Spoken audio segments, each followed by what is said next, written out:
안녕하세요. 모두가 행복한 보험의 돈이제자입니다. 오늘의 주제는 암보험의 트렌드를 알고 있나요? 입니다. 암의 기본적인 내용을 먼저 설명드리겠습니다. 사람은 세포로 이루어져 있습니다. 세포가 죽지 않고 자연스럽게 발생했다가 죽어야 되는데 죽지 않고 덩어리가 되는 것이 있습니다. 그러한 덩어리를 의학용어로 종양이라고 합니다.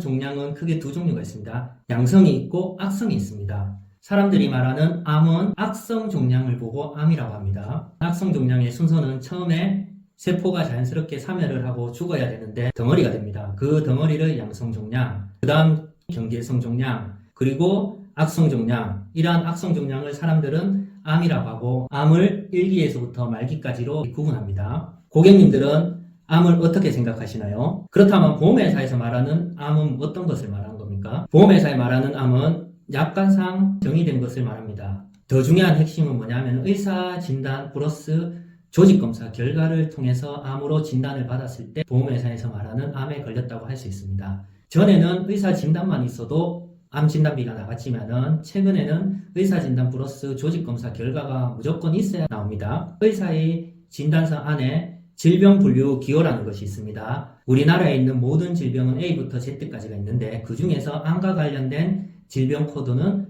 C00부터 D48까지를 암과 관련된 코드라고 할 수 있습니다. 그래서 한마디로 요약하면 말보다는 서류가 중요합니다. 예를 들어 의사 선생님이 말은 암이라고 했는데 나중에 서류 띄어서 보니까 암이 아닌 경우가 가끔씩 있습니다. 그래서 말보다는 서류가 중요하고 이러한 서류가 중요한 이유는 보험회사에서 암보험은 계약이니까 그래서 서류가 가장 중요합니다. 이유는 계약이니까. 그러면 이러한 암보험을 가입한다는 것은 무엇을 가입하는 것입니까? 우리나라의 국민들의 2명 중에 1명은 암에 걸린다고 합니다. 저번 시간에 배웠던 것과 동일합니다. 보험의 기본 요소 6가지를 가입하면 됩니다. 암보험도 동일합니다. 6가지는 1번 사망보험금, 2번 진단비, 3번 실손의료비, 4번 입원 일당, 5번 수술비, 6번 기타 신다봅니다. 사망보험금은 암사망보험금을 가입하면 되고 진단비는 암진단비, 실손의료비는 따로 암실비라는 것은 없지만 실손의료비 안에 암보험이 포함되어 있습니다. 4번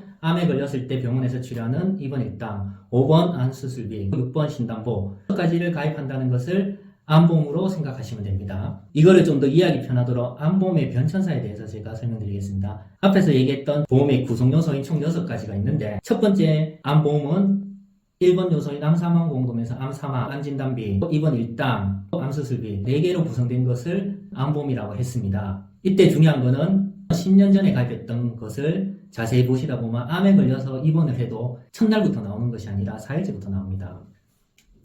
이러한 암보험이 있다가 2세대부터는 암진단비가 좀 더 세분화됐습니다. 과학이랑 의학기술이 발달하면서 처음에는 암에 걸리면 치료를 받거나 사망하거나 둘 중에 하나였습니다. 하지만은 암의 치료가 해서 완쾌가 되었지만 또 다시 암에 걸리는 사람들이 가끔씩 있습니다.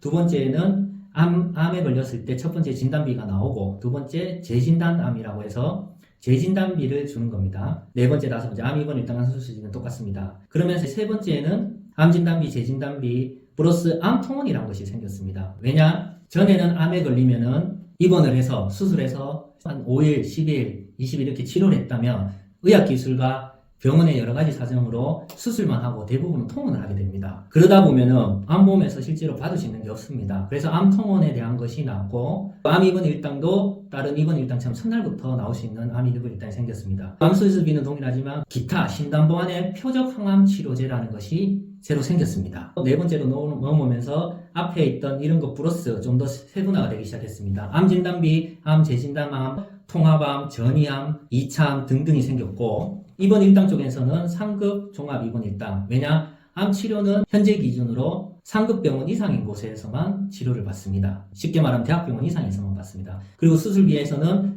의사들이 수술하는 것을 떠나서 부작용이 많이 없는 다빈치 수술이라는 것이 생겼고 기타 신담보 안에서는 방사선 치료, 세기 조절 치료, 양성자 치료, 중립자 치료 등등이 많이 생겼습니다. 현재 트렌드는 네 번째까지 단계까지 와 있습니다. 그러다 보니까 고객님 입장에서는 많이 헷갈립니다. 전이암, 재발암, 2차암, 통합암 거기에다가 보험회사마다 이것을 부르는 용어들이 다 틀리고 개별 약관들이 다 틀리기 때문에 많이 힘듭니다. 표적항암 약물, 방사선 치료, 세기 조절 등등 신의학 관련 담보들이 많이 생기면서 암 관련 담보들만 100가지가 넘습니다. 암보험은 시간이 지날수록 암 치료의 트렌드에 따라 더욱 세분화되고 더욱 복잡해졌습니다. 고객님들이 많이 헷갈려합니다. 그래서 FP님의 전문성과 신뢰성이 더욱 중요하게 되었습니다. 고객님 입장에서 암이 발병했다. 고객님 입장에서 암 혹은 질병이 발병했다 하면 제일 큰 고민거리가 무엇입니까? 바로 돈입니다. 그러면은 이 금전적인 게 보통 언제 많이 드냐를 보면 크게 4가지가 있습니다. 첫 번째, 수술을 할 때 수술비로 많이 들고, 두 번째, 수술의 치료비로 많이 듭니다. 세 번째, 재활비 혹은 간병비로 많이 듭니다. 네 번째는 소득보전, 특히 암에 걸렸다고 해서 계속 일하는 사람은 드뭅니다. 총 4가지 고민이 있습니다. 이 각각 4가지 고민은 첫 번째 수술은 암 수술비, 각종 수술비, 실비에서 어느 정도 보상이 되고, 수술의 치료비에서는 진단비, 통원비 혹은 표적항암 치료비 이런 기타 담보들에서 어느 정도 보전이 되고, 재활비, 간병비 같은 경우에는 암 입원 일당 혹은 간병인 입원 일당, 소득보전은 진단비입니다. 그럼 고객님들 중에서는 어떤 부분이 가장 걱정되나요? 이 표에 보는 바와 같이 조금 고민이 된다 싶으면은 다 가입하면 됩니다. 하지만은 어떤 부분은 소득보전, 즉 일을 못하는 데에서 고민이 있는 경우가 있고, 어떤 경우에는 간병비, 재활비에 대해서 고민을 많이 하는 경우가 있고, 사람들마다 고민하는 것이 다 다릅니다. 20대가 암에 걸렸을 때랑 60대가 암에 걸렸을 때랑 다 다릅니다. 그래서 보험은 가입했고 비슷한 치료를 했는데 결과론적으로 둘 다 완쾌가 되었지만은 보험회사에서로부터 받는 돈이 다 다르게 됩니다. 왜냐? 어떤 보험을 혹은 어떤 담보를 가입했느냐에 따라서 나오는 돈이 많이 틀려집니다. 또한 암이 2명 중에 1명이 걸리기 때문에 암보험을 진짜 빵빵하게 들었습니다. 암은 수많은 질병 중에 하나인데 암보험에 몰빵하면 다른 질병들은 어떡합니까? 그래서 이 모든 것들을 어떤 FP님을 만나는 것에 따라서 똑같은 암보험을 가입했지만은 다 다르게 되는 겁니다. 이상입니다. 좋은 하루 되세요. 제가 설명한 것 중에 궁금한 것이 있다면 카카오톡으로 문의 주세요. 아이디는 QORWKAL입니다. 메일 문의도 받습니다. QORWK입니다.